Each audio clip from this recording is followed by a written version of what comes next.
지금 방송에서 제공하는 투자 정보는 투자 판단에 대한 조언입니다.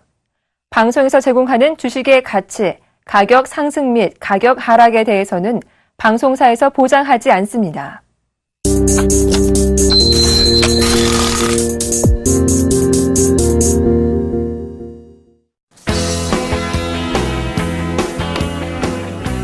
네, 여러분 안녕하십니까. 대박플러스 시즌3 목요일을 책임지고 있는 조민규 멘토입니다. 매주 목요일은 유망업종 분석을 통한 종목 발굴과 더불어서 여러분에게 더 좋은 기업을 소개시켜드리기 위해 직접 발로 발굴한 알짜 기업 탐방 소식까지 전해드리고 있으니까요. 오늘도 대박플러스 많은 기대 부탁드리도록 하겠습니다. 그럼 오늘도 대박플러스 힘차게 출발해 보도록 하겠습니다. 예, 첫 번째는 지난 종목, 방송에서 소개드렸었던 종목군들에 대한 수익률과 앞으로의 투자 전략에 대한 부분들을 좀 살펴봐야 될 텐데요. 일단 화면에 보이시는 종목부터 살펴보도록 하겠습니다. 예, 일단 리노스 같은 경우에는 목표가 4,000원 정도 제시해 드렸었는데요. 목표가를 도달을 하면서 포트폴리오에서 일단 제외를 하는 쪽으로 방향을 잡았습니다. 투자하시는 데 참고하시길 바라겠고요. 그 다음 MVH 코리아가 한 17% 정도, 맥스로텍이 7.8, 그 다음 GNC 에너지가 1.5%, SFA가 마이너스 3.8% 정도 수익률을 기록을 하고 있고요. 네페스 같은 경우는 사실 강조를 좀 많이 드렸었는데, 시장이 좀 조정을 받으면서 어저께 같은 경우에 이제 단기적으로 이제 하락을 하면서 손절가를 좀 건드리는 바람에 포트폴리오에서 손절로 이제 매도 처리가 되었음을 다시 한번 알려드리도록 하겠습니다. 자, 첫 번째 종목은 리노스부터 좀 살펴보도록 할 텐데요. 최근 들어서 그 기관에서 리포트가 하나 나왔었죠. 목표가를 한 7,800원 정도로 상당히 높은 목표가를 제시를 하면서 단기간에 좀 급등하는 모습을 좀 보였습니다. 일단 기업적인 측면을 본다라고 한다면 여전히 실적적인 부분은 성장 사이클에 걸려 있는 흐름이기 때문에 지금 같은 경우에는 단기적인 고점권에서 차익 매물이 좀 출회되는 조정을 맞고 있다라고 좀 보시면 될 것 같습니다. 최근에 코스닥 시장 같은 경우가 단기적으로 이제 어저께 그다음에 오늘 같은 경우는 상당히 좀 가파르게 좀 조정을 받는 모습을 보여주다 보니까 코스닥 종목군들이 좀 힘을 못 쓰는 모습들을 보였었는데요. 일단 제가 제시해드렸던 4,000원에 대한 목표가를 1차적으로 좀 도달을 했기 때문에 포트폴리오에서는 일단 제외를 하도록 하겠고요. 보유하신 분들 같은 경우에는 추세가 좀 이탈되는 흐름을 지켜보시면서 대응을 해 나가시면 될 것 같습니다. 여전히 상승 추세는 여전히 유효하게 진행이 되어지고 있는 흐름이기 때문에 1차적인 상승 이후에 갭을 메우는 구간대까지 단기적인 좀 가격적인 조정이 진행이 되었다라고 보시면 될 것 같고요. 지금 같은 경우에는 다시 신고가를 경신해 나가는 모습들을 보여주고 있기 때문에 여전히 추가적인 상승도 가능할 수 있는 가능성이 있다라고 좀 말씀을 드리도록 하겠습니다. 두 번째 종목은 이제 MVH 코리아인데요. 지금 수익률은 한 17% 정도 기록을 하고 있습니다. 어저께 같은 경우에 워낙에 시장이 좀 코스닥 종목군들이 강한 조정을 좀 보여주다 보니까 장중에는 하락세를 좀 많이 크게 보여주는 흐름들을 보였었는데 후반부 들어서 낙폭을 줄여놓으면서 상당히 긴 아랫꼬리가 달리는 모습들을 보였습니다. 그 얘기는 계속해가지고 가격적인 조정이 들어오면 저가에서 누군가가 이제 매수를 하면서 주식을 사 모으어 나가고 있는 흐름이라는 의미가 될 수 있겠죠. 지금 MVH 코리아 같은 경우에도 아마 17% 정도 수익을 기록을 하고 있지만 여전히 갈 길이 많이 남아있는 흐름이다라고 좀 말씀을 드리고 싶은데요. 마찬가지로 지금 현재 목표로 제시했던 가격대가 6,500원 정도 구간에 있기 때문에 충분히 6,500원 정도까지는 도달이 가능하지 않을까. 물론 단기적인 흐름으로만 본다라고 한다면 약간의 조정과 그다음에 그 전에 있었던 그 매물대에 대한 소화 과정이 좀 필요할 수 있겠지만 충분히 추가적인 상승 가능할 수 있다라고 좀 보여지고 있고요. 그다음에 오늘 같은 경우에도 현대차 그룹과 관련해서 자동차 관련주에 또 강세를 보여주는 흐름을 보였기 때문에 아무래도 형님주들이 잘 간다고 한다면 그 밑에 있는 자동차 부품주들도 상당히 좀 탄력을 보여줄 수 있는 시점이 되지 않았나 이렇게 보시면서 조정 시에는 여전히 한 5,000원 정도 밑에 구간에 있다라고 한다면 저가 매수 유효하다라고 말씀을 드리도록 하겠습니다. 세 번째 종목은 맥스로텍인데요. 마찬가지로 이제 자동차 부품과 자동차 그 부품을 만드는 장비를 만드는 회사라고 이제 보시면 될 텐데요. 최근에 6,000원 정도까지 5,800원 정도까지 고점을 확인한 이후에 약간은 좀 다시 한번 박스권 하단부까지 내려오는 모습을 보여주고 있습니다. 그래서 차트를 좀 자세하게 보신다고 한다면 여전히 안정적인 상승 흐름을 이어가는 흐름 속에서 약간 좀 이렇게 옆으로 횡보하는 구간대를 좀 잡아나가는 모습을 보여주고 있고요. 다시 5,500원 정도 이상으로 올라온다고 한다면 직전 고점에 대한 부분들은 분명히 돌파가 가능할 수 있다라고 좀 예상이 되어집니다. 차트를 좀 길게 보시면요, 여전히 아직까지는 크게 올라온 흐름들은 아니기 때문에 그 기업적인 흐름이라고 기업적인 기본적 어떤 가치라던가 이런 부분을 보면 충분히 추가적인 상승 가능할 수 있다라고 보여집니다. 맥스로텍 같은 경우는 제가 내일 또 대구에 내려가서 탐방을 하게 되거든요. 그다음에 토요일 날 대구, 그다음에 일요일 날 때 무료 강연회가 또 준비가 되어져 있는데 그때 이제 맥스로텍과 관련된 기업 탐방 얘기를 또 그 강연회 장에서 또 한번 말씀을 드리도록 하겠습니다. 그래서 다음 방송에서도 뭐 추가적으로 탐방을 갔다 와서 알려질 수 있는 여러분들한테 전달할 수 있는 좋은 내용들이 있으면 또 알려드릴 텐데요. 맥스로텍 같은 경우는 뭐 여전히 기업 대비해서 저평가됐다라는 판단을 하고 있기 때문에 제가 내일 다시 한번 탐방을 해보고 추가적인 내용은 다음 방송 시간에 공지를 해드리도록 하겠습니다. 예, 그 다음에 GNC 에너지인데요. GNC 에너지 같은 경우에도 10,000원을 넘어서는 강세를 좀 보여줬다가 지금은 이제 9,000원 이하권까지 약간은 좀 쉬어가는 모습들을 보여주고 있습니다. 근데 뭐 여전히 지금 뭐 기업에 대한 올해 실적을 감안한다고 하더라도 뭐 충분한 저평가 사유가 발생하고 있는 흐름들이기 때문에 뭐 지금 가격이라고 한다면 이제 10,000원 정도에서부터 지금 한 8,000원 중후반 정도, 그다음에 계속해가지고 지금 저점이 높아지는 흐름들을 만들어 나가고 있습니다. 그래서 지난번에 6,300원에서 중기적인 저점을 찍은 이후에 계속해가지고 우상향하는 모습을 보여주고 있기 때문에 충분히 현재 구간에서 어느 정도 주가만 회복된다라고 한다면 안정적인 눌림목 저점이 만들어졌다 이렇게 좀 보시면 될 것 같고요. 마찬가지로 추가적인 상승이 좀 강해지는 구간대는 여기 있는 매물 저항일 수 있겠죠. 9,800원 정도를 이제 넘어서는 흐름이 나타난다고 한다면 다시 한번 재상승할 수 있는 가능성이 나타날 수 있기 때문에 충분히 제가 제시해드렸던 12,000원 정도까지는 도달이 가능하지 않겠나 이렇게 판단을 하고 있습니다. 예, 그 다음에 SFA를 좀 보도록 할 텐데요. SFA 같은 경우에는 약간의 마이너스 방송에서 소개해드린 이후에 마이너스 수익률을 좀 기록을 하고 있는 종목이죠. 지금 최근 들어서 보면 뭐 중국의 디스플레이 최대 업체인 BOE라는 회사에서 한 7조 정도를 들여가지고 LCD 투자에 대한 부분들을 다시 한번 또 진행을 하겠다라는 얘기들이 나오고 있습니다. 그래서 뭐 SFA뿐만 아니라 OLED 장비 업종 중에 뭐 AP 시스템, 그다음에 동아 엘텍 뭐 이런 관련주들이 상당히 좀 양호한 흐름들을 또 이어져 나가고 있기 때문에 뭐 디스플레이 장비 업종 중에서는 대장주라고 할 수 있겠죠. SFA 역시도 추가적인 상승을 가능할 수 있다라고 좀 판단을 하고 있습니다. 다만 시가총액이 거의 1조 건에 육박할 만큼 상당히 기업 가치가 큰 기업이기 때문에 움직임은 좀 더디게 움직일 수 있습니다. 다만 그런 흐름이다 보니까 다시 한번 추가적인 상승이 나오면 이제 추세를 만들면서 상승할 수 있을 거로 판단이 되어지는데요. SFA 같은 경우 지난 방송에서 한번 설명드렸던 것처럼 정확하게 이제 박스권을 만들어 나가면서 1차적인 계단식 상승 흐름을 만들어 나가는 모습들을 보여주고 있습니다. 지금 현재 같은 경우에는 박스권 하단부를 다시 한번 확인을 하고 이제 중간 정도까지 이제 회복에 들어가려는 모습들을 보여주고 있기 때문에 여전히 조정 시에는 매수 관점으로 접근해 보셔도 괜찮은 구간대라고 말씀을 드리도록 하겠고요. 마찬가지로 직전 고점이었던 구간대를 돌파한다고 한다면 목표가로 제시해드렸던 65,000원에 대한 부분들도 생각보다는 빨리 도달할 수 있지 않을까 이렇게 판단을 하고 있습니다. 예, 끝으로 이제 네페스 같은 경우에 손절가를 이탈을 하면서 일단 포트폴리오에서 제외가 되어졌는데요. 혹시 어저께 같은 경우에 사실 불가피하게 종목들이 후반부 들어서 단기적인 낙폭을 좀 키우다 보니까 전반적인 하락세가 좀 나타나는 모습을 보였습니다. 그래서 네페스 같은 경우에도 장중에 손절가를 터치하면서 이제 방송상에서는 포트폴리오에서 제외가 됐지만 제가 누누이 말씀드리는 것처럼 네페스는 계속해가지고 회사가 좋아지는 흐름으로 바뀌어져 나가고 있습니다. 그리고 이번에도 제가 신제품 발표회, 그래서 회사에서 준비했었던 IR 행사장을 갔다 왔을 때에도 과거에 제가 생각했었던 네페스가 했던 사업 모델이라던가 경영에 대한 방향성보다도 훨씬 더 좋은 방향 쪽으로 지금 흘러가고 있는 모습들을 보여주고 있기 때문에 약간의 좀 쉬어가는 흐름은 나타날 수 있겠지만 충분히 직전 고점이었었던 11,400원 정도는 돌파가 가능할 거라고 보고 있고요. 목표가로 제시되었던 12,500원도 충분히 올해 상반기 안에는 도달이 가능하지 않을까 이렇게 판단을 하고 있습니다. 그래서 뭐 급하게 기업에 대한 내용하고 상관없이 뭐 수급적인 불균형이라던가 혹은 단기적인 시장에 대한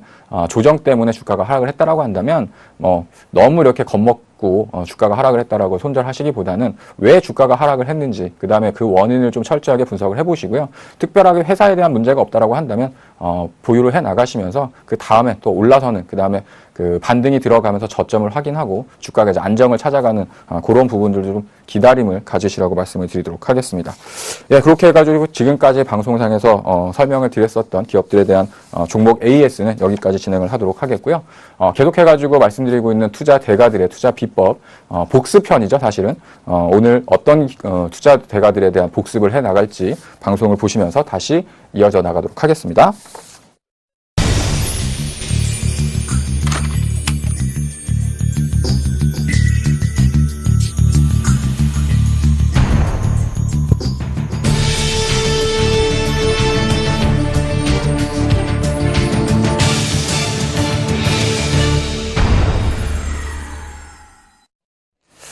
예, 마법 같은 수익률 기업 탐방 조민규의 대가들의 투자 비법입니다. 저희가 지난 방송에서도 여러 투자 대가들의 투자 방법에 대해서 설명을 드렸었는데요. 어떤 방법으로 종목을 선별을 하고 어떤 식으로 투자를 해 나가야지만 안정적인 고수익을 만들어 나갈 수 있는지 그 방법을 우리가 하나씩 찾아 나가고 있습니다. 지난 방송에서도 이제 여러 투자 대가들에 대한 부분들을 살펴봤었는데요. 이제 오늘 같은 경우도 다시 한번 윌리엄 오닐의 켄 슬림과 관련된 방법, 그다음에 피터 린치, 그다음에 제시 리버머의 신고가 매매 전략, 뭐 이런 부분에 대한 트레이딩 전략까지 설명을 드리도록 하겠습니다. 자, 첫 번째는 이제 윌리엄 오닐의 켄 슬림 전략인데요. 지난 방송에서도 한번 설명을 드렸었으니까요. C라는 부분들은 지금 현재 주당 분기 순이익이죠. 우리가 기업에 대한 판단을 하다 보면 기업에 대한 주가가 상승세로 가는 종목군들은 공통적인 방향성을 가지고 있습니다. 그래서 회사가 분기별로 1분기, 2분기, 3분기, 4분기 시간이 지나면 지날수록 회사가 돈을 많이 벌 수 있는, 매출이 성장할 수 있는 회사들은 당연히 주가 흐름들이 좋을 수 있겠죠. 그렇게 회사가 안정적으로 이제 분기별로 이익이 늘어나는 추세라고 가고 있다라고 한다면 이 회사의 성장성은 확인됐던 부분들이 있기 때문에 계속해가지고 분기 순이익에 대한 부분들은 높을수록 좋다라는 부분들만 이해를 하시면 되겠고요. 당연히 돈을 잘 버는 회사가 주가가 당연히 잘 가겠죠. A라는 부분은 순이익에 대한 부분입니다. 아까 말씀드렸던 것처럼 이제 분기단에서도 이익이 증가를 해야겠지만 연간 기준으로, 그래서 전년 대비해서 올해는 얼만큼 좋아질 것이고 올해 대비해서 내년엔 얼만큼 정도까지 회사에 대한 매출과 이익에 대한 성장성이 나올 수 있느냐. 당연히 전년 대비해가지고 올해 10% 혹은 올해보다는 내년에 또 20% 이상 성장할 수 있는 회사들의 주가 흐름이 좋을 수밖에 없겠죠. 이런 부분들을 확인하시면 될 것 같고요. N이라는 부분이 있습니다. 그래서 새로운 제품, 그 다음에 경영의 혁신, 그 다음에 주가가 신고가를 가고 있는 적절한 시점에서 이제 매수를 하라라고 이제 설명을 하고 있는데요. 뭐 신제품에 대한 효과는 뭐 애플이 판매를 하고 있는 아이폰에 대한 신제품이 나왔을 때 주가가 이제 영향을 받았던 부분들, 그다음에 삼성 같은 경우에도 새로운 신제품 모델을 출시를 했을 때 그에 따른 기대감으로 삼성전자뿐만 아니라 그와 관련된 부품주들에 대한 주가 흐름도 상당히 좋아지는 흐름들을 보였었기 때문에 신제품과 관련된 기대치가 또 주가를 이제 끌고 나갈 수 있는 상승의 어떤 모멘텀으로 작용된다라고 보시면 되겠고요. 뭐 경영에 대한 혁신이라던가 뭐 이런 부분들도 주가에는 상당히 큰 영향을 미칠 수 있다라고 보시면 되겠습니다. 지금 시점에서 상당히 중요하게 넘겨봐야 되는 부분이 신고가겠죠. 최근에 시장이 좋다 보니까 뭐 52주 신고가, 그다음에 사상 최고 신고가를 경신을 하면서 주가가 이제 올라가는 상승을 하는 종목군들이 많이 있는데요. 그럼에도 불구하고 최근 들어서는 일부 종목에 악재가 돌출이 되면서 바이오라던가 제약 관련주들이 상당히 좀 강한 조정을 받는 모습들을 좀 보여주고 있습니다. 그러니까 우리가 신고가 종목을 매수를 하는 데 있어서도 그 회사가 적당한 가치에 있고 정말 기업에 대한 실적이라던가 기업에 대한 가치보다 저평가되어 있는 상황에서 주가가 이제 한 단계씩 올라가는 흐름이라고 한다면 주가가 상승을 했음에도 불구하고 오히려 추가 매수를 해가지고 비중을 확대하는 전략을 구사를 하셔야겠지만 그냥 단순히 시장의 바람이라던가 혹은 시장의 이슈 때문에 주가가 올라가고 있는 흐름 속이라고 한다면 그 흐름들은 어느 순간에 깨지게 되어져 있습니다. 이런 부분들이 사실은 최근에 들어서 바이오라던가 이제 제약 관련주들에게 다시 한번 좀 찬물을 끼얹는 모습들을 보였었고요. 그래서 여러분들이 주식을 하시면서도 단기적인 수익을 올리는 것도 중요할 수 있겠지만 그 수익을 꾸준하게 그다음에 그 수익을 어떤 식으로 지키면서 나갈 수 있느냐 이런 부분도 상당히 중요할 수 있는 부분들이니까 기업에 대한 가치 그다음에 그 기업이 얼마만큼의 적정한 평가를 받고 있는지 혹은 너무 지나치게 고평가되는 종목이라고 한다면 추가적인 상승, 그러니까 기술적으로 봤을 때는 주가가 분명히 올라갈 수 있어 보이더라도 어제와 같은 어떤 그런 악재들은 우리가 사실상 그 사전에는 알 수 없는 내용들입니다. 주가가 올라가고 있다가 갑자기 하한가를 가거나 오늘 같은 경우에 점하가를 기록하는 모습들을 보였었는데 그런 부분들은 자칫 잘못 회사를 잘못 건드리다 보면 빠져나올 수 있는 방법들이 없을 수 있다라는 거죠. 그래서 단기간에 너무 큰 손실을 볼 수 있으니까 이러한 부분들은 꼭 신고가가 났기 때문에 추가 매수를 하시기보다는 기업에 대한 가치를 다시 한번 확인을 해보시고 주가가 올랐음에도 불구하고 이 기업이 정말 저평가되어 있는 기업이라는 확신이 있어야지만 이런 부분들도 적용될 수 있다는 점 다시 한번 말씀드리도록 하겠습니다. 예, 캔슬님의 이제 M이네요. 시장의 방향성을 이제 파악하라고 하는데요. 지금 최근 들어서 보면 코스닥이 잘 나가다가 어저께부터 약간 좀 강한 좀 주춤하는 모습들을 보여주고 있고요. 또 그 바톤을 이어서 코스피도 계속해가지고 연중 신고가를 경신해 나가는 모습을 보여주고 있습니다. 지금 불과 코스피 지수의 최대치가 이제는 목전에 거의 보일 만큼 가까워지고 있다라고 여러분들이 많이 느끼실 텐데요. 그만큼 시장의 방향성이 윗방향으로 정해져 있다라고 한다면 상승 방향 쪽에 기대를 거는 것이 맞겠고요. 반대로 시장이 강한 하락을 보여주고 있다라고 한다면 그때는 잠깐 매수라던가 매매에 대한 부분들은 좀 지켜보시면서 신중하게 좀 접근해야 되는 시점이라고 보시면 될 것 같습니다. 아무리 주가가 기업에 대한 내용이 좋더라도 수급이라던가 그다음에 시장에 대한 분위기가 좋지 못할 때는 동반해서 주가가 약세를 보여줄 수 있으니까 이러한 부분들도 참고를 하시면서 투자를 하시길 바라겠고요. 마찬가지로 이제 주도주와 소외주를 분별하라라고 나와져 있는데요.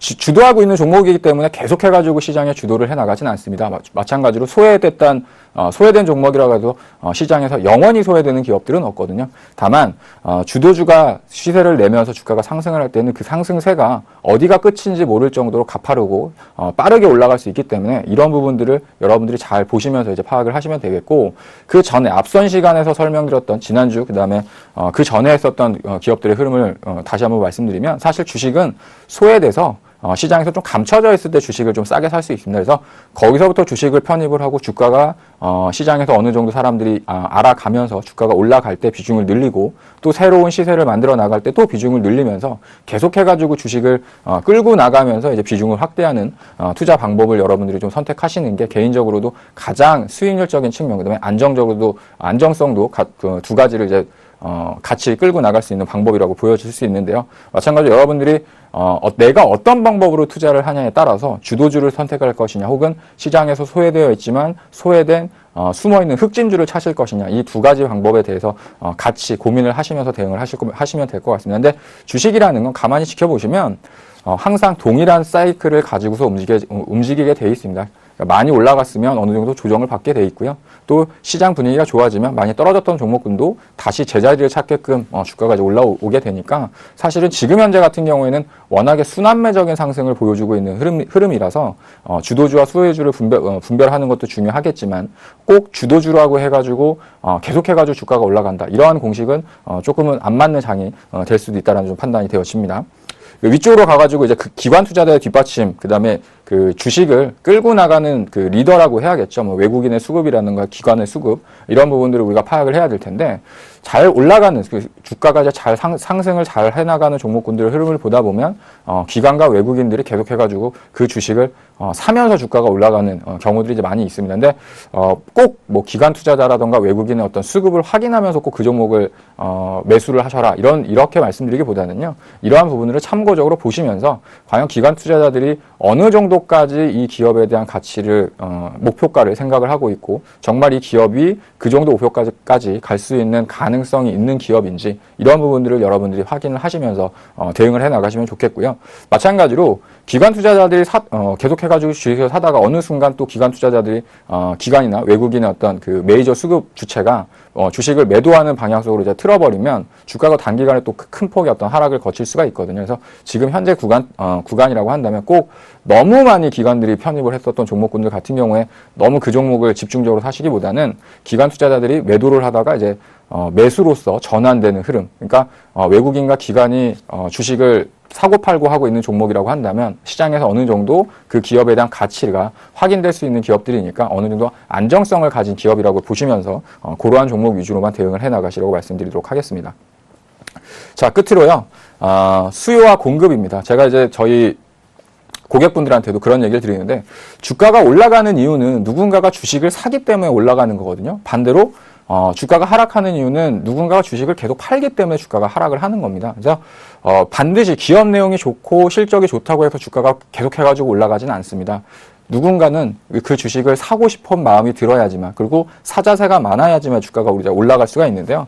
너무 많은 주식수를 가지고 있는 기업들, 그런 것 같은 경우에는 투자를 하는 사람들의 입장에서도 계속해가지고 주식을 사야 되기 때문에 부담이 생길 수 있다라는 거죠. 그래서 얼마 전 같은 경우에는 일부 종목군들 같은 경우에 품절주라고 해서 거래량이 많지 않거나 상장 주식수가 별로 안 되는 종목군들 같은 경우가 단기간에 급등했었던 흐름들이 있었었는데, 그런 것만큼 기본적인 기업에 대한 내용만큼 상장 주식수가 얼마큼 되어져 있는지, 너무 많은 상장 주식수를 갖고 있는 기업들 같은 경우도 주가가 너무 낮은 가격권에 이제 형성될 수가 있으니까요. 이런 부분들도 주식을 선별을 하실 때 기업에 대한 투자로 하시는 분들 같은 경우에는 이런 부분들도 한 번 정도는 고민을 해보시면서 투자를 하시라고 말씀을 드리도록 하겠습니다. 그래서 한 가지 좀 팁을 드리면, 사실 이제 1000만 주 정도 되죠. 상장 주식수가 한 1000만 주 정도 되는 기업들 같은 경우 이제 평균적인 상장 주식수 정도라고 생각을 하시면 되겠고요. 한 2000만 주에서 2500만 주가 좀 넘어간다라고 하면 약간은 이제 물량 부담이 좀 생길 수 있는 부분들이 생길 수 있습니다. 물론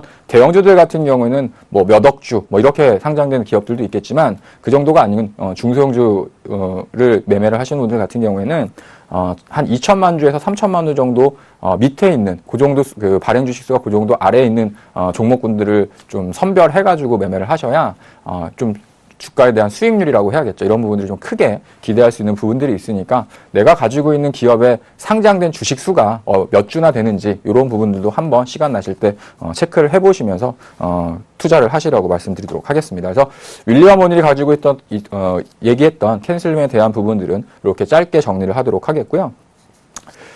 제시리버머의 추세 매매죠. 그래서 지금 최근에 어떤 시장이 강세장일 때 가장 잘 통하는 매매 방법이라고 이제 어떻게 보면 설명드릴 수가 있을 텐데요. 계속 올라가는 종목이 추가적인 상승이 가능할 수 있기 때문에 상승 추세가 꺾이기 전까지는 계속해가지고 비중을 확대하는 전략을 유지를 해야 된다라고 보시면 될 것 같습니다. 그래서 그러한 부분들도 제시리버머가 말했던 부분들은 내가 언제 주식을 사는지에 대한 명확한 시점을 설정을 하라고 나와져 있거든요. 그래서 내가 지금 사는 주식이 지금 박스권을 살짝 돌파해가지고 새로운 시세를 만드는 자리에 있는 것인지, 아니면 지나치게 많이 올라와 있는 상태에서 추격 매수가 되는 구간에 있는 것인지를 여러분들이 잘 보시면서 따라 하셔야 될 것 같고요. 마찬가지로 시점이라는 건 상당히 중요한 부분들이 될 수가 있습니다. 제가 이제 매매를 투자를 하실 때도 종목 기업에 대한 어떤 타이밍이라던가 매수 타이밍을 설명을 드릴 때도 주가가 이제 올랐다가 상승을 했다가 다시 제자리로 떨어져서 다시 원금까지 이제 올 수 있는 기업이라고 한다면 사실은 특별한 투자 메리트가 없는 거죠. 그래서 시간이 지났는데도 제자리 걸음을 할 수밖에 없으니까요. 근데 회사가 좋아지는 기업들 같은 경우는 주가가 한번 상승을 했다가 저점을 크게 이탈하지 않고 다시 재상승세를 이어져 나가면서 추가적인 상승을 만들어 나가는 기업들이 있습니다. 이제 그러한 기업들을 잘 선별하셔가지고 매매에 대한 타이밍을 잡으시면 좋겠고요. 마찬가지로 추세에 대한 방향성과 맞서지 말고 동행하라고 써 있습니다. 그래서 추세가 상승을 할 때는 여기 어디가 고점이다 이렇게 판단해가지고 섣불리 주식을 파시기보다는 추세가 꺾이는 부분, 확실히 고점이 나왔었던 징후들이 나타날 때 이제 차익 실현을 병행을 해 나가시면 될 것 같고요. 마찬가지로 추세가 꺾이는 추세, 하락을 하고 있는 추세에는 절대적으로 주식을 매수해가지고 보유해 나가는 방법으로 대응을 한다라고 한다면 주식의 바닥은 사실 우리가 알 수가 없거든요. 그래서 시간이 지난 다음에 주가가 다시 올라가게 되면 그 자리가 이제 바닥이라고 우리가 판단을 할 수 있는 거기 때문에 상승하고 있는 추세와 하락하고 있는 추세에는 맞서지 말고 그 방향에 이제 동행하라고 조언을 했습니다.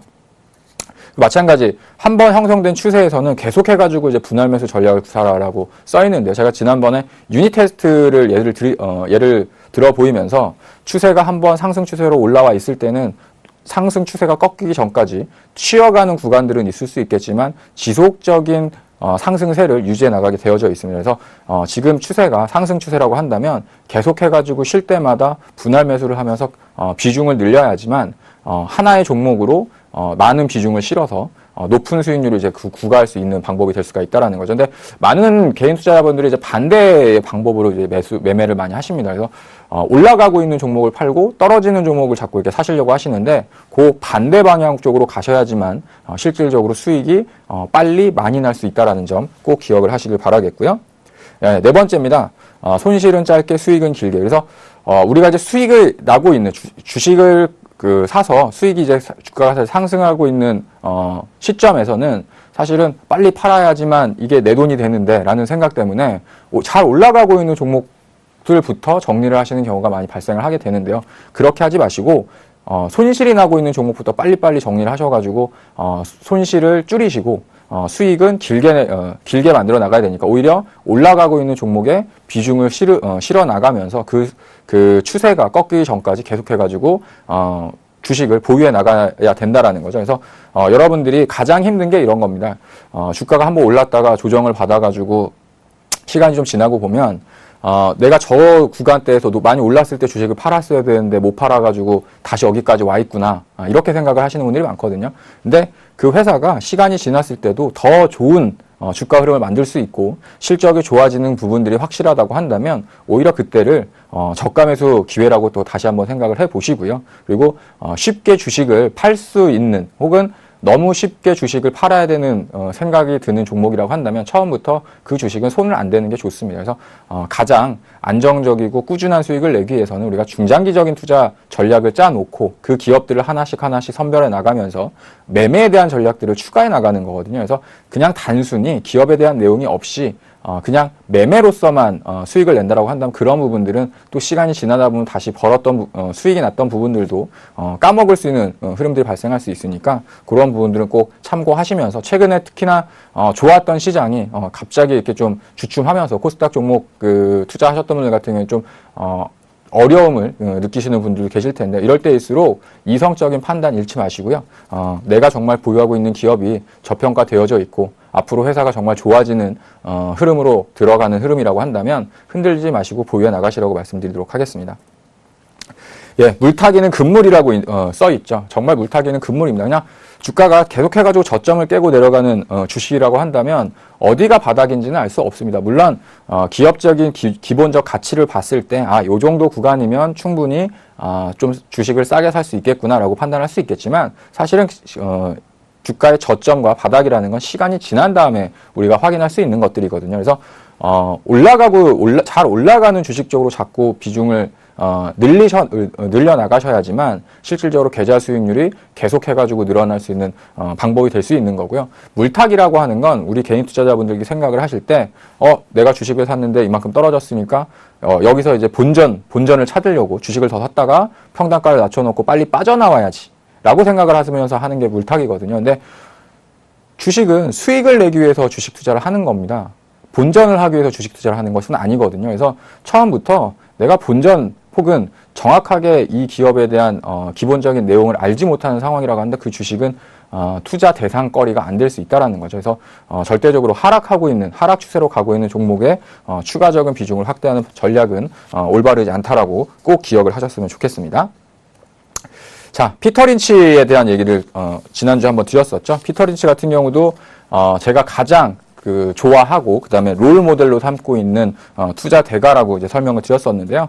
마젤란 펀드를 운영하면서 평균적으로 한 30% 이상의 펀드 수익률을 기록을 했었습니다.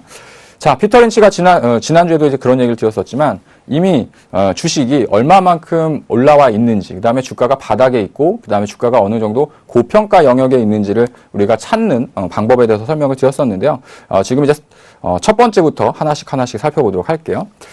지난 방송에도 한번 설명을 드렸었지만 개인 투자자들 사이에서 주식과 관련된 얘기가 전혀 없다라고 한다면 오히려 그때가 서서히 주식을 사야 되는 시점이라는 얘기겠죠. 작년 10월달 혹은 올해 초만 하더라도 코스피 지수가 이렇게 빨리 2150포인트를 넘어가는 흐름이 나타날 거로 예상했었던 사람들은 거의 없었을 겁니다. 근데 그때 당시에는 주식에 대한 얘기를만 하더라도 주식은 어렵고 앞으로 경기도 안 좋고 다 부정적인 시각들이 많았었거든요. 근데 불과 3달, 4달 사이에 이렇게 시장이 완전히 뒤바뀌어지는 상황이 발생을 했습니다. 그러니까 그러한 흐름들을 본다고 한다면 모두가 안 좋다라고 할 때 주식을 싸게 살 수 있어야 된다라는 얘기겠죠. 그리고 마찬가지로 주가가 이제 어느 정도 올라왔을 때에도 그냥 단순히 기술적 반등이다. 뭐 아직까지는 시장이 좋아지지 않았다. 뭐 이런 얘기들이 판배하게 나타나는데요. 그때도 아직까지는 저평가되어 있는 상황이다라고 이제 보시면 되겠고요. 제가 어저께 그 운전을 하면서 라디오에서 나오는 얘기를 듣다 보니까 직장을 다니시는 분들이 이제 주식을 많이 하시는 분들이 많아졌다고 하더라고요. 그만큼 개인 투자자, 주식을 안 하셨던 분들 같은 경우도 최근에 뉴스라던가 혹은 주식 시장이 많이 좋아졌다는 얘기들이 들리다 보니까 이제 개인 투자자분들도 다시 주식을 안 하셨던 분들도 동참하는 시장이 돼가고 있습니다. 그 얘기는 이제는 오를 만큼 올라왔기 때문에 주식을 해서 수익이 난 사람들이 어느 정도 발생을 하고 있다라는 얘기가 서서히 자기 귀에도 들려오는 시점이 됐다라는 거죠. 우리가 이제 그 주식에 대한, 주식 시장에 대한 고점과 저점을 판단을 할 때 저점이 되면 앞날을 알 수 없기 때문에 계속해가지고 부정적인 얘기들이 쏟아져 나오고요. 시장이 많이 올랐을 때는 계속 좋은 얘기들만 쏟아져 나옵니다. 근데 지금 어저께 같은 경우서부터 이제 오늘까지 코스닥 시장이 단기적인 조정을 좀 보였었지만 여러분들이 느끼실 때도 너무 지나치게 좀 많이 올라왔던 측면들이 있었습니다. 그래서 지금 구간이라고 한다면 물론 코스피 지수도 제가 뭐 올해 하반기까지는 2,300에서 2,500포인트까지도 상승이 가능할 수 있습니다라고 이제 전망을 해드렸었던 적이 있었겠지만 이미 어느 정도 올라왔기 때문에 지금서부터 단기적으로 수익을 많이 내는 종목을 찾아가지고 매매를 하시기보다는요. 지금 현재 시장에서도 여전히 저평가되어 있는 기업들이 많이 산적해져 있습니다. 그러니까 그러한 기업들을 잘 찾으셔서 그러한 종목군들 쪽으로 매매를 해 나가신다고 한다면 피터 린치가 우려했었던 칵테일 이론, 그래서 대중들이 주식 시장에 대한 얘기를 많이 하고 주식에 관심이 많이 보일 때가 위험 신호가 나타나는 징후다라는 얘기가 있었는데요. 이번 시장이 사실은 그와 좀 걸맞는 그런 타이밍이 아니었나 이렇게 좀 판단이 되어지네요. 자, 이렇게 해서 우리가 앞선 방송에서 투자 대가들이 어떤 방법으로 종목을 선별을 하고 어떤 관점으로 주식을 투자를 했었는지에 대한 부분들을 살펴봤었는데요. 제가 이제 탐방을 다니면서 또 기업 탐방을 했었던 그 괜찮은 기업을 설명드리는 시간으로 다시 넘어가도록 하겠습니다. 예, 지금 발로 뛰는 주식 투자 기업 탐방 조민규 멘토가 이번에 소개해드릴 기업에 대해서 설명을 드리도록 할 텐데요. 이 기업 같은 경우에는 대전에 소재하고 있는 기업입니다. 그래서 제가 대전까지 가서 이 기업에 대한 실질적인 회사 분위기를 또 보고 왔고요. 그 다음에 올해 같은 경우에는 뭐 최근 들어서 주가도 약간은 올라오긴 했지만 올해 같은 경우에 올해서부터 상당히 좀 좋은 사이클로 이제 회사 자체가 바뀌어져 나가는 모습을 보여줄 수가 있으니까 오늘 방송을 꼭 참고하셨다가 다시 소개해드리는 종목에 대해서는 꼭 투자 전략도 좀 꼼꼼하게 좀 체크를 해보시고요. 제가 이제 어떤 종목과 유사하게 주가가 올라갈 수 있습니다 이런 얘기들을 드리는 건 방송에서 좀 위험한 발언일 수 있겠지만 제가 작년도에 강조했었던 종목만큼 기대를 하셔도 괜찮은 기업이 아닌가라는 말씀을 먼저 드리도록 하겠습니다. 자, 그러면 기업 탐방을 통한 발로 뛰는 주식 투자 오늘의 기업은 어떤 기업인지 한번 살펴보도록 할 텐데요. 자, K맥이라는 회사입니다.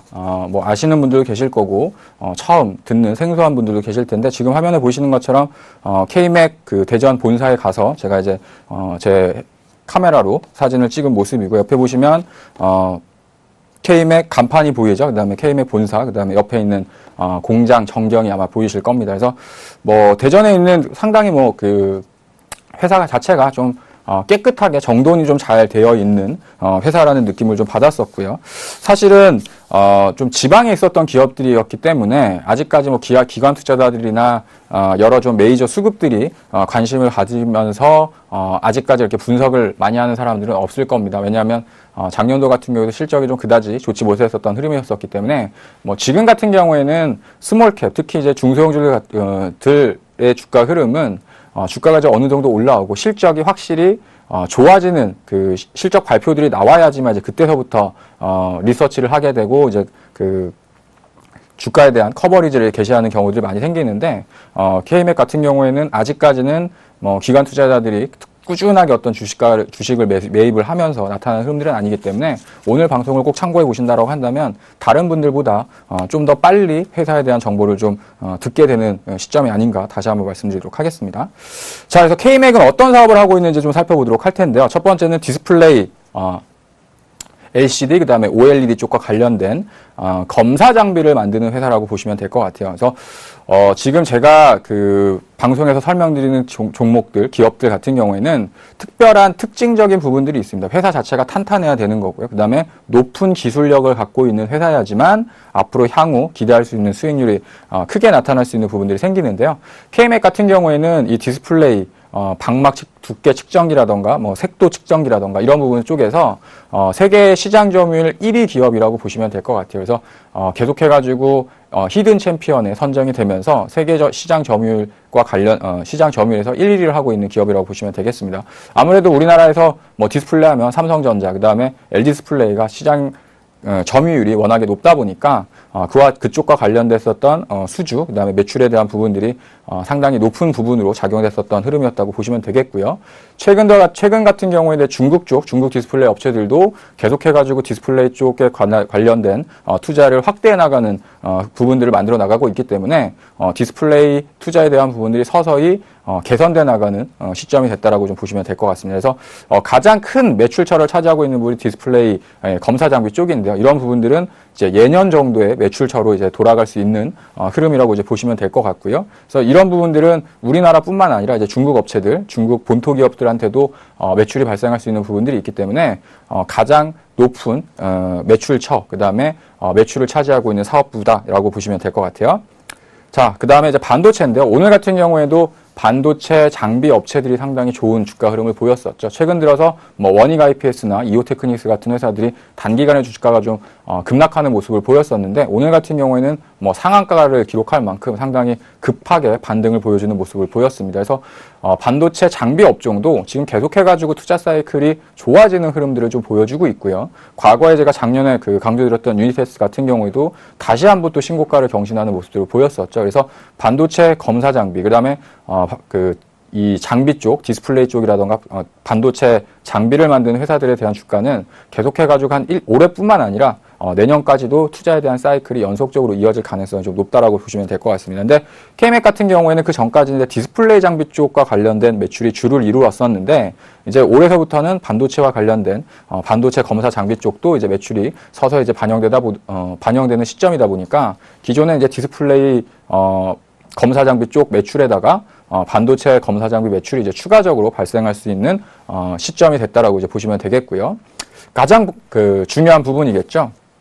지금 화면에 이제 반도체라고 써 있는데요. 사실 이제 바이오 의료 진단 기기라고 보시면 됩니다. 그래서 K맥이 하고 있는 사업부 중에서 바이오 의료 진단 기기와 관련된 사업부가 있거든요. 그래서 최근에 주가가 좋았었던 뭐 마크로젠이라던가 시젠, 그다음에 랩지노믹스, 물론 이런 회사들이 분자 진단과 관련된 서비스를 하고 분자 진단을 하는 회사들입니다. 근데 K맥 같은 경우에는 분자 진단을 할 수 있는 기기를 만드는 회사거든요. 검사기를 만드는 회사이기 때문에 뭐 면역 검사기, 그다음에 분자 진단기, 그다음에 아주 작은 키트형 이런 소형 검사기기들을 만들어서 이런 부분들도 올해서부터는 가시적인 성과가 나올 수 있는 원년이 되어져 나간다라고 보시면 될 것 같아요. 그래서 큰 맥락으로 보시면 디스플레이 검사, 그다음에 반도체 검사, 그다음에 바이오 의료 분자 진단을 할 수 있는 기술을 가지고 있는 기업이라고 보시면 되겠고요. 그래서 이 세 가지 아이템, 큰 맥락에서의 세 가지 아이템들을 하나하나씩 원래는 이제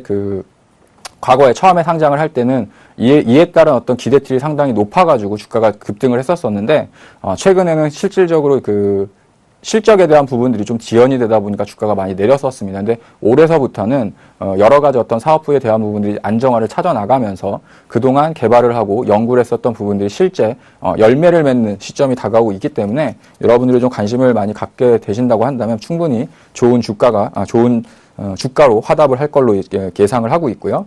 매출액에 대한 추이를 보시면요. 2012년도 때 한 210억 정도, 그다음에 2013년도 때 한 450억 정도 매출을 보였습니다.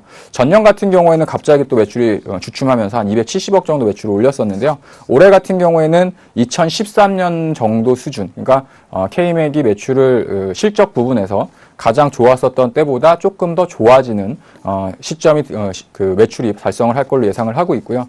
지금 상당히 보수적으로 보더라도 한 올해 전체적인 매출단에서는 한 500억 정도 매출을 기록을 하지 않을까 본사에서는 좀 예상을 하고 있습니다.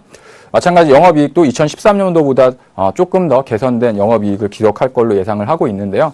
마찬가지로 그렇다고 한다면 주가도 예전에 주가 흐름 정도까지 빠른 회복을 있을 수 있다라는 얘기겠죠. 그래서 지금 그 주가에 대한 변동을 보시면 한 해는 그 실적이 좋았다가 또 한 해는 좀 주가가 실적이 안 좋았다가 이렇게 반복적인 사이클로 갔었던 흐름들을 보였었는데 이러한 흐름들은 아무래도 이제 장비, 디스플레이 쪽 업황이라던가 투자에 대한 그 진행 단계에 따라서 매출이 이렇게 들쑥날쑥했었던 모습들을 보였습니다. 근데 제가 오늘 방송에서 설명드리는 이유 중에 하나는 지금서부터는 디스플레이뿐만 아니라 반도체, 그다음에 분자진단기까지 하나씩 아이템이 추가가 되면서 매출에 대한 변동폭이 이제 축소될 수 있는 흐름으로 회사가 변해져 나가고 있기 때문에 올해서부터는 계속해가지고 성장형 사이클로 이어져 나갈 수 있는 시점이 됐다라고 좀 보시면 될 것 같고요. 자, 그래서 투자 포인트에 대한 부분들을 간략하게 좀 정리를 해보도록 하겠습니다. 그래서 세계 1위의 강학 분석 원천 기술을 보유하고 있는 기업이라고 보시면 될 텐데요. 앞서서 말씀드렸던 것처럼 히든 챔피언 기업입니다. 나라에서 육성하는 가장 세계적으로 1등, 2등 시장 점유율을 차지하고 있는 기술력을 보유하고 있는 회사들한테 지정해주는 업체죠.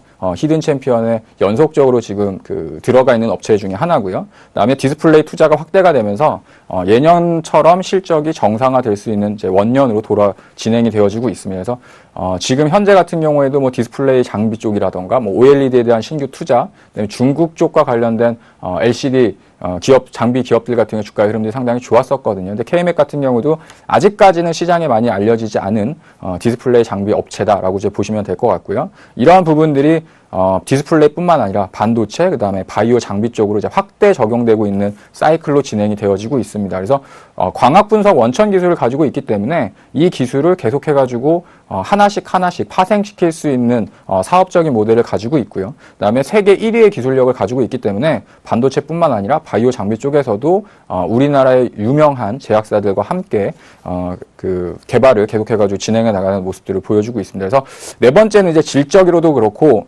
외적으로도 그렇고 성장 사이클로 진입되는 시점이 이제 진행이 되어지고 있다라는 거죠. 그래서 회사 자체도 여러 가지 아이템들이 실제 매출로서 연결될 수 있는 시점이 되어졌고 그러한 부분들이 외형적인 부분으로 성장을 할 수 있는 부분들로 진행이 될 수 있는 사이클이 됐기 때문에 지금 정도 주가라고 한다면 충분히 가격적인 메리트가 발생할 수 있다라고 좀 보시면 될 것 같아요.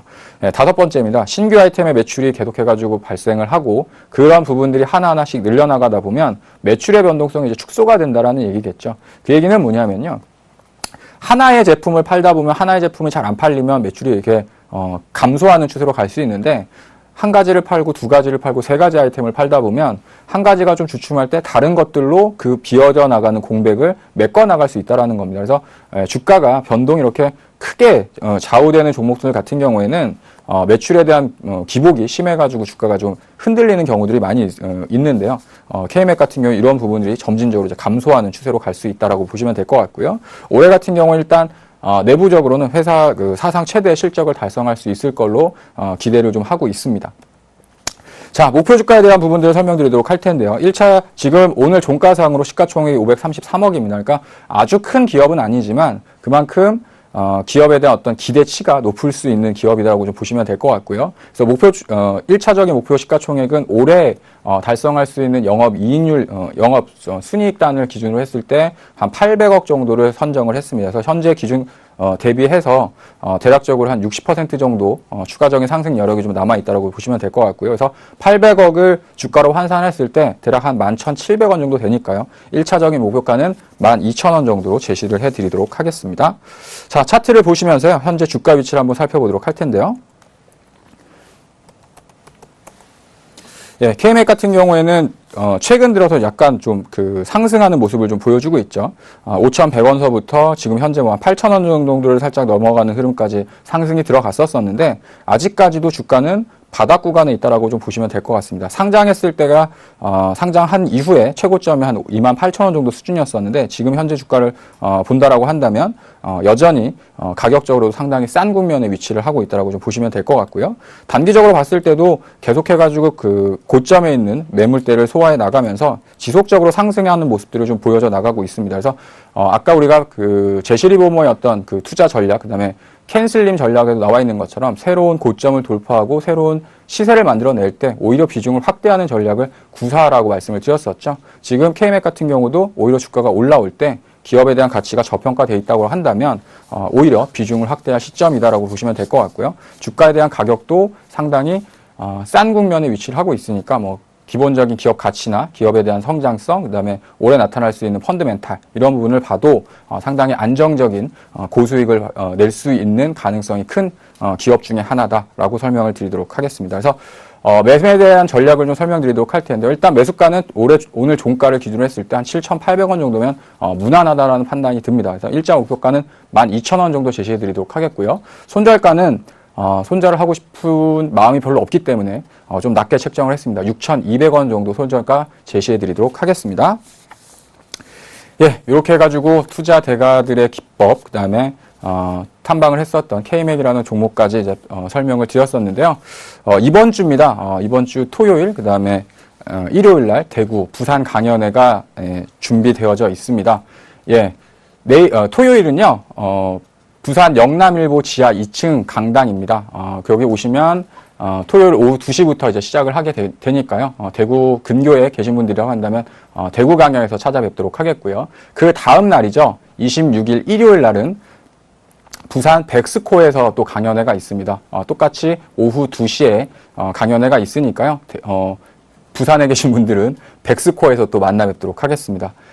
제가 이제 방송에서 향후에 괜찮은 기업들이라고 설명드렸던 대박플러스 방송에서 설명드렸던 기업들 같은 경우에는 딱 1차 목표가만 설명을 드렸었거든요. 근데 강연에 오시면 중기적인 전략과 중기적인 목표가 그리고 현재 기업들에 대한 전략까지 세세하게 설명드리는 시간을 갖도록 할 테니까요.